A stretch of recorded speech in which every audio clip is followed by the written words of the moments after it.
Et avec Audrey également Bourdier qui m'a rejoint, qui est à ma gauche. Tout va bien, Audrey? Ça va bien, et toi? Très bien, puisqu'on va parler en plus de l'éco-tremplin avec notre invité. Alors, on replante le décor. L'éco-tremplin, c'est le concours dédié aux entreprises engagées dans le développement durable dans les Deux-Savoies.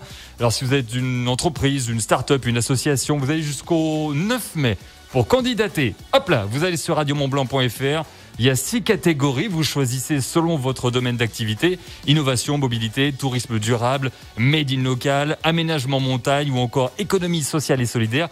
Il y a de quoi faire, vous n'allez pas faire les compliqués, il y a de quoi trouver. Et notre invité est avec nous, il est là, c'est Benjamin Thaler, directeur exécutif chez OSV Outdoor Sport Valley. Bonsoir Benjamin. Bonsoir et bonsoir à tous les auditeurs. Merci d'être venu d'Annecy-le-Vieux, c'est ça? d'Annecy-le-Vieux, effectivement, oui. Alors, Outdoor Sport Valley, véritable vivier pour les futurs candidats de l'éco-tremplin. D'ailleurs, est-ce que, Benjamin, vous pouvez commencer en nous présentant ce qu'est OSV? Alors, OSV, Outdoor Sports Valley, créé en 2010, c'est l'association professionnelle de l'industrie outdoor qui regroupe l'ensemble des entreprises qui travaillent pour et par l'outdoor. Et donc, schématiquement, ce sont des entreprises historiques du secteur que l'on connaît, comme Salomon, Millet, Patagonia, Petzl, qui se sont réunis un jour pour dire comment on fait pour que, effectivement, cette économie qui crée de l'emploi, qui crée de la valeur ajoutée, qui crée du chiffre d'affaires à l'international puisse continuer de se développer année après année et pouvoir aussi permettre la création de nouvelles entreprises. Donc ces gens-là se sont regroupés pour faire ensemble, pour aller plus loin plutôt que d'aller plus vite. D'accord. Alors justement, Outdoor Sports Valley, il y a bien le nom dedans, Outdoor, c'est lié à l'environnement, forcément. Ça ne peut pas vivre l'un sans l'autre. Comment est-ce que vous faites pour justement prendre soin de l'environnement tout en continuant à justement créer un espèce d'écosystème autour de ça? Alors, outdoor, en français, on appelle ça les activités sportives de pleine nature. Donc la nature, c'est un terrain de jeu, par lequel nous vivons finalement et par lequel nos entreprises vont pouvoir permettre de développer des outils qui permettent à chacun de courir, de sauter, de voler, de rouler. Donc ça, c'est très bien. Simplement, ce terrain de jeu, il n'est pas éternel si on n'en prend pas soin. Et donc le programme que nous avons monté avec Fordy Outdoors, il est parti d'une idée simple, c'est qu'il y a des gens, et notamment des associations citoyennes sur le terrain, qui se démènent pour qu'effectivement ce terrain de jeu, cette nature soit préservée et qu'on puisse continuer d'en profiter. Et donc toute initiative qui va dans ce sens, donc protection de la nature, préservation du terrain de jeu et promotion des pratiques sportives pour faciliter l'accès de ce terrain de jeu à tous, sont récompensées, sont soutenues. Donc je m'adresse à toute personne qui nous écoute et qui a un projet parce qu'elle est dans un cadre associatif et qui souhaite justement développer l'accès au terrain de jeu par l'entretien. Je prends un exemple, l'entretien de chemins de randonnée, ou la protection d'une zone pour la nidification des oiseaux, ou aider des jeunes qui sont dans nos villes, même au pied des montagnes, et qui n'ont jamais vu la montagne, ils ne connaissent pas ce que c'est que d'aller courir, pédaler ou glisser. Donc c'est des projets de ce type-là qui sont aidés grâce à un fonds de dotation où on invite les entreprises adhérentes, mais aussi les salariés ou n'importe qui à venir participer en posant de l'argent. Et avec cet argent qu'on récolte chaque année, on peut financer 5 à 6 projets par an. Donc on a déjà financé plus de 15 projets depuis les 3 ans d'existence de Hack for the Outdoors, récolté 150 000 € de fonds et qui a permis à des projets de se réaliser et d'aboutir. Excellent. C'est les projets que vous avez cités là, ce sont des vrais projets, ils ont vu le jour ceux-là? Ah non, mais on fait rien de fake, on fait des vrais projets. Je vais en citer par exemple la Ligue de protection des oiseaux qui a développé un projet pour justement informer et protéger dans certaines zones les zones de nidification du grand tétras, de manière à éviter à ce que des freeriders non informés aillent dans des zones. Et on sait que le grand tétras, une fois qu'il a bougé 4 fois dans l'hiver, il a consommé toutes ses calories et qu'il peut plus se reproduire. Et donc c'est un cas. Ou alors en passant par la montagne, peut-être que les gens connaissent cette association qui est basée à Passy, qui organise des stages pour des jeunes de banlieue pour pouvoir découvrir la montagne et se rendre compte que c'est un magnifique terrain de jeu et d'épanouissement. Ce sont des exemples, mais on a une vingtaine de projets qu'on a déjà soutenus, et on est en train de lancer l'appel à projets pour l'appel de fonds pour les prochains. Donc on a 4 projets qui sont candidats pour cette année 2021. Bon, Alors justement, est-ce que comme vous travaillez dans l'outdoor, vous le disiez, vous êtes particulièrement sensible à ça? Est-ce que vous sentez que vous êtes un peu la locomotive pour d'autres secteurs d'activité qui seraient moins confrontés au quotidien à ce problème du réchauffement climatique? Nous souhaitons être la locomotive. Après, il faut être très honnête. Il n'y a pas d'industrie qui ne soit pas nocive. Et une grosse partie de l'industrie outdoor est liée au textile. Et le textile est montré du doigt depuis un certain temps comme étant une source importante de pollution et de réchauffement climatique. Donc on n'échappe pas à la règle. En revanche, on a conscience, on va dire, est-ce qu'on veut montrer? En tout cas, on veut faire notre travail. Et déjà, notre travail est important pour nous. C'est-à-dire que si l'industrie outdoor ne prend pas ses responsabilités, c'est elle-même dans sa survie qui sera menacée la première. Donc à nous de prendre les devants. Et puis après, il y a une autre chose qui est plus philosophique. À partir du moment où notre boulot, c'est pas de tailler des boulons ou de la tige filetée, mais plutôt de donner aux gens les moyens d'aller s'épanouir dans la nature, c'est quand même naturellement une mission assez noble. Et donc autant qu'on la fasse juste au bout, c'est-à-dire qu'on prenne conscience de l'impact qu'on fait et qu'on le diminue au maximum. En tout cas, ça c'est la volonté, mais il faut qu'elle soit partagée par l'ensemble des acteurs. Là, je parle au nom de la collectivité par une association, mais l'association, elle regroupe différentes individualités qui sera commencée par les entreprises elles-mêmes. On va parler encore de vos perspectives. Il est avec nous, Benjamin Thaler, directeur exécutif chez OSV. À tout de suite pour la suite de l'interview sur Radio Mont-Blanc. Benjamin Thaler, directeur exécutif chez OSV. Voilà, OSV, Outdoor Sport Valley, véritable vivier pour les futurs candidats de cet éco-tremplin Radio Mont-Blanc.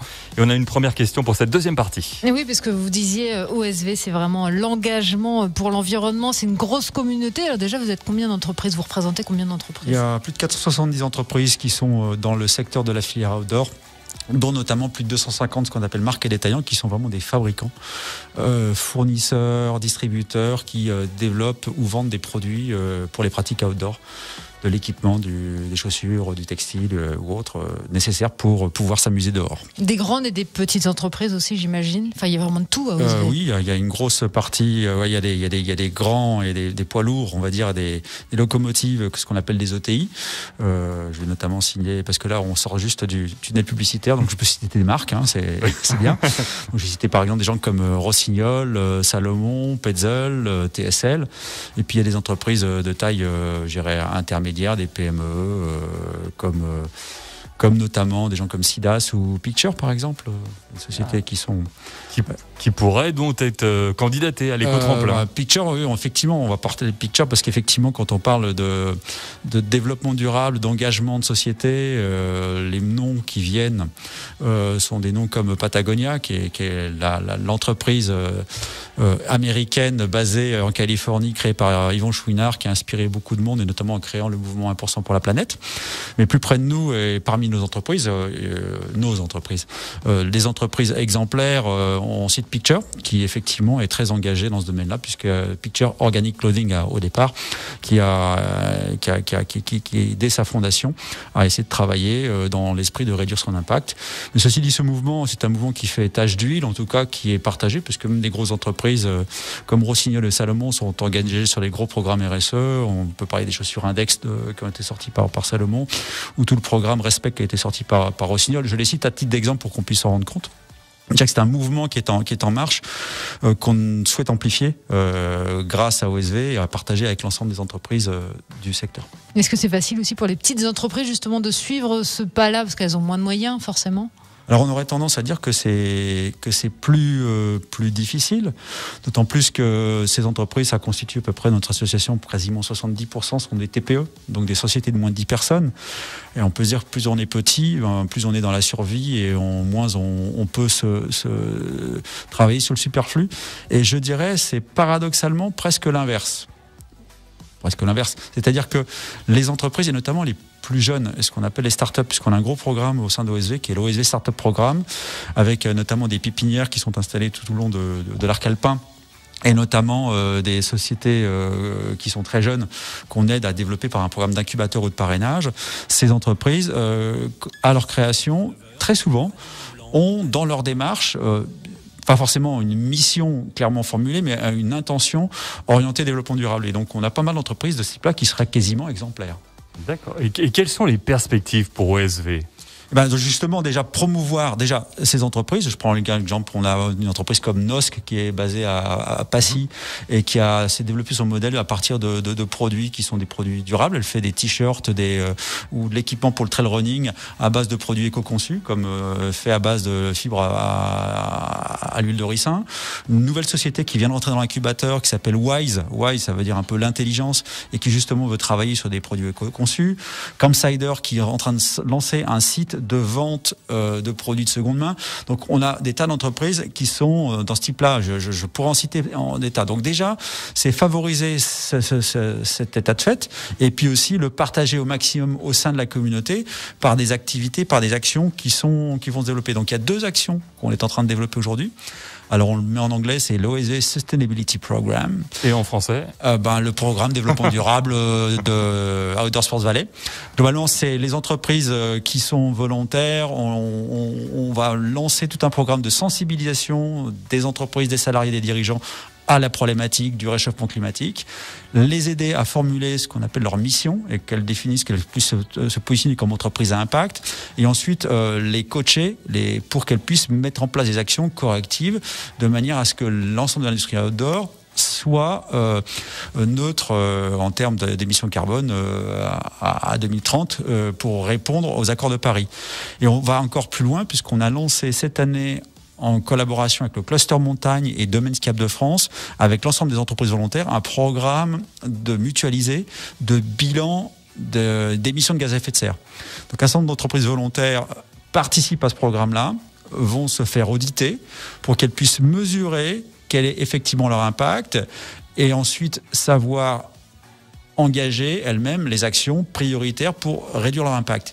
Mais ça, on le fait ça avec le soutien de l'ADEME, mais c'est une action collective. C'est que chacune des entreprises aura ces informations, mais on va pouvoir les synthétiser à la fin et réaliser ce qu'on appelle un livre blanc, c'est-à-dire que dans un an, l'ensemble des acteurs de l'industrie auront des jalons, auront des repères pour se dire je suis dans tel type d'activité, quelles sont les actions prioritaires qu'il faut que je fasse pour que même si je ne fais pas moi-même mon bilan, je puisse déjà corriger le tir.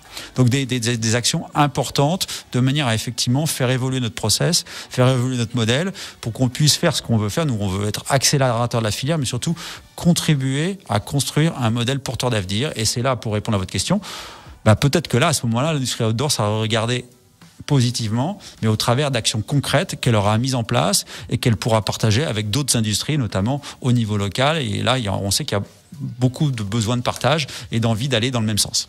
Et d'aller s'inscrire à l'éco-tremplin par la même occasion pour les petites structures. N'hésitez pas. J'invite tous les adhérents qui sont volontaires et qui ont quelque chose à partager à le faire, puisqu'on a une belle opportunité justement d'aller encore plus loin dans la démarche responsabilité sociale des entreprises. Vous avez jusqu'au 9 mai pour vous inscrire, radiomontblanc.fr. Merci Benjamin Thaler, directeur exécutif chez OSV, d'être venu ici en studio à Radio Mont-Blanc. Merci beaucoup. Merci.